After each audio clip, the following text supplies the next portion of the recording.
porque aquela diferença nós sabemos o destino que vai ter, em muitos casos, aí nós vamos começar a ter presídios para colocar toda essa gente.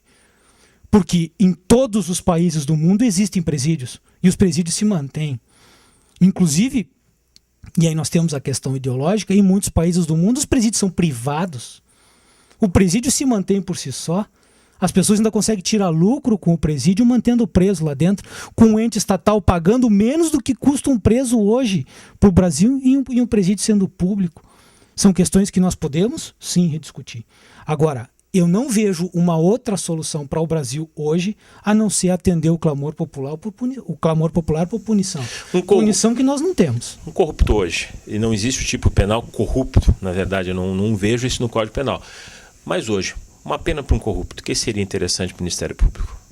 Dependendo da situação, uma pena de multa, uma pena de prestação de serviço à comunidade e, dependendo da situação, como eu disse, 10, 15, 20 anos de reclusão. Eu não tenho dúvida nenhuma. E para isso o juiz tem parâmetros. Ele tem um artigo 59 extremamente elástico, que avalia a personalidade da pessoa, avalia a motivação, avalia as consequências do crime, avalia o comportamento das vítimas quando nós tivermos vítima. E dentre tantos outros fatores, nós, operadores do direito, sabemos disso.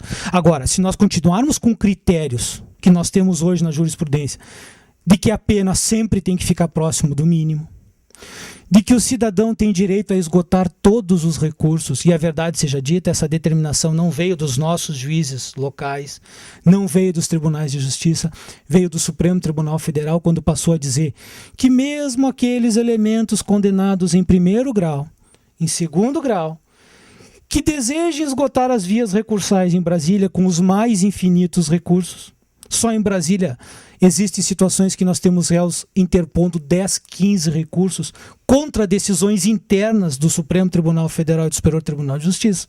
Quando eles disseram que isso era possível, eles tiraram a efetividade da justiça. Eles tiraram a efetividade do Poder Judiciário de agir contra toda e qualquer pessoa que tenha dinheiro para pagar bons advogados. Porque eles vão protelar um processo durante 15, 20 anos, 25 anos. Nós temos exemplos recentes disso, alguns eu posso citar o nome porque estão em julgado. Pimenta Neves. Se levou mais de quase 10 anos para se julgar um processo de homicídio, porque ele esgotou os recursos. Nós temos deputado federal hoje na Câmara que está há 25 anos discutindo as condenações que ele tem no estado de São Paulo, porque não se consegue julgar os processos. Mas isso é uma proposta concreta, então, a nível de Ministério Público e a nível de telespectador que eu vi. O Ministério Público não é que seja contra os recursos, mas eu posso entender que o Ministério Público é contra a quantidade e a morosidade dos julgamentos que se apresentam, demoram muitos anos. O que o Ministério Público pode fazer com relação nesse momento? Os recursos não têm efeito suspensivo, o indivíduo vai para a cadeia. Qual é a solução que tu daria para isso? Mas nós tínhamos legislação para isso. Eu volto a dizer, o Congresso havia promulgado a lei dos recursos especiais e extraordinários dizendo que eles não tinham efeito suspensivo. Quem deu a interpretação dizendo que os recursos tinham sim que ter efeito suspensivo foi o próprio judiciário, que, como eu disse, em nome de respeitar a presunção da inocência, que é um direito individual, passou a interpretar que mesmo condenado por um juiz de primeiro grau, condenado por 3 juízes de primeiro grau, às vezes 6 juízes de primeiro grau, se houve embargos, que o judiciário, que o Estado não poderia começar a executar a pena porque ele não esgotou os recursos. Agora, o mesmo tribunal que disse isso não se apercebeu que em pouco tempo ele teria milhares de recursos para julgar, que ele levaria 10, 15 anos para julgar aqueles recursos e que eles não conseguiriam tornar efetiva aquelas decisões judiciais de primeiro grau. Mas também vão dizer, e eu sei que muitos dos que estão do outro lado vão dizer assim, mas não é um problema do cidadão. Não é um problema do cidadão delinquente. Agora, é um problema do cidadão honesto, que perdeu um filho, que perdeu o patrimônio, da sociedade que viu desviado milhões de reais e o Estado não vai dar uma resposta. É isso que eu digo. Nós temos sim que interpretar a Constituição, com olhos voltados ao indivíduo, mas também ao coletivo, não só ao indivíduo. E saber que toda e qualquer decisão pró um indivíduo, ela reflete na vida de milhares depois. Então, se nós queremos proteger aquele determinado cidadão naquele momento, não vamos esquecer que tem milhares e milhões que hoje gritam nas ruas esperando por justiça. Com certeza. E aí vai uma pergunta que eu vejo e percebo que hoje o Ministério Público está muito atuante na questão dos direitos, digamos assim, populares, né? Mas nós temos uma coisa muito grave, digo aqui em Lajeado, e o senhor foi militante disso, e eu me atrevo a fazer essa pergunta porque o senhor foi combativo nisso. Os homicídios. Muitos homicídios. De que forma pode existir uma política agora do Ministério Público com apoio moral irresoluto, histórico, que eu vejo que é histórico, um movimento que surgiu natural, que nunca deu apoio a uma instituição dessa forma, o que vem a provar que estava agindo certo. O que nós, telespectadores, podemos ter no combate aos homicídios de Lajeado? Porque me parece que se soluciona um, vem mais 10. Me parece que se condena um, vem mais 3. O que nós podemos combater? A pergunta é extremamente pertinente, porque vem ao encontro do que eu acabei de dizer.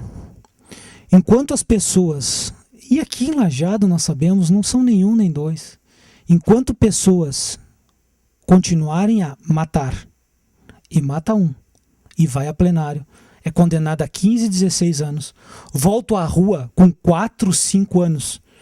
E eu vou retomar um pouquinho a minha resposta para dizer, até porque nós temos do outro lado pessoas que não são da área do direito.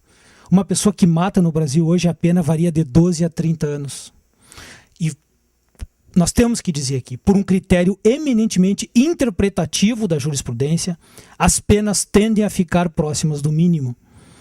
Foi um critério que um determinado doutrinador escreveu e que se aceitou praticamente como verdadeiro. Raramente no Brasil nós temos penas sequer do termo médio que nós dizemos, mas na metade, entre o mínimo e o máximo para punição. Por que o juiz não faz mais? É que meu pai me pede, por que o juiz não faz mais isso aí? Como eu disse, foi um critério, me parece, equivocado, e a opinião é minha, equivocado, de interpretar sempre as normas punitivas com os olhos voltados ao individual, esquecendo o reflexo coletivo daquela decisão. E aí eu retomo o que eu estava dizendo. A pessoa mata um determinado cidadão, se condena ele a 12, 14 anos, e essa é a média de punição por um homicídio qualificado. E os telespectadores têm que saber que o homicídio qualificado é aquele que se mata por emboscada, é aquele que se mata por motivo fútil, por motivo torpe, mediante fogo, asfixia. Não é aquela mera briguinha de bar. Homicídio qualificado. A pessoa fica presa 5 anos, ele sai, mata outra pessoa, vai ficar preso mais 5, 6 anos, se for pego. Se ele for pego, vai ser condenado a segunda vez. Se solta ele, com 10, 12 anos de cadeia cumprida, ele mata mais um. Aí vai ficar mais 5, 6 anos recluso e volta. Aqui em Lajeado, nós temos vários casos assim. Não são nenhum e nem dois. Ah, doutor, o que o senhor está pregando então? O que o senhor defende? Prisão perpétua ou pena de morte? A sociedade não se iluda. A não ser que nós tenhamos uma nova Constituição. Prisão perpétua e pena de morte no Brasil, impossível. São cláusulas pétreas que nós não podemos mudar. Agora, o que nós podemos exigir dos entes, dos agentes públicos, são punições mais rigorosas. Punições mais rigorosas de que forma? Penas mais altas, dependendo da gravidade do crime, e critérios mais rigorosos para colocar essas pessoas em liberdades. E volto a dizer para que não seja mal interpretado, estamos falando de homicida. O mesmo entendimento, na minha compreensão, vale para corruptos. Grandes corruptos, penas altas, com critérios adequados para concessão à liberdade, obviamente com confisco de patrimônio. Hoje nós temos dificuldade para vender bens de traficante. Nós pegamos traficantes com veículos. No estado do Mato Grosso isso é muito comum. Nós temos centenas de aviões apodrecendo nos pátios porque não se autoriza a venda em nome da proteção de um direito patrimonial do delinquente, quando era muito simples vender o avião e depositar o dinheiro em juízo. Se ele eventualmente vier a ser absolvido, ele levanta aquele dinheiro. Promotor nenhum, juiz nenhum vai autorizar a venda de um bem por um preço ínfimo. O preço vai estar próximo ao preço de mercado. Deixa o dinheiro depositado. Agora nós sabemos, são milhares de veículos apodrecendo. Mas será que não falta coragem do Poder Judiciário? Ou a legislação não permite que ele faça? O que falta nisso aí? O que realmente falta para esse contexto?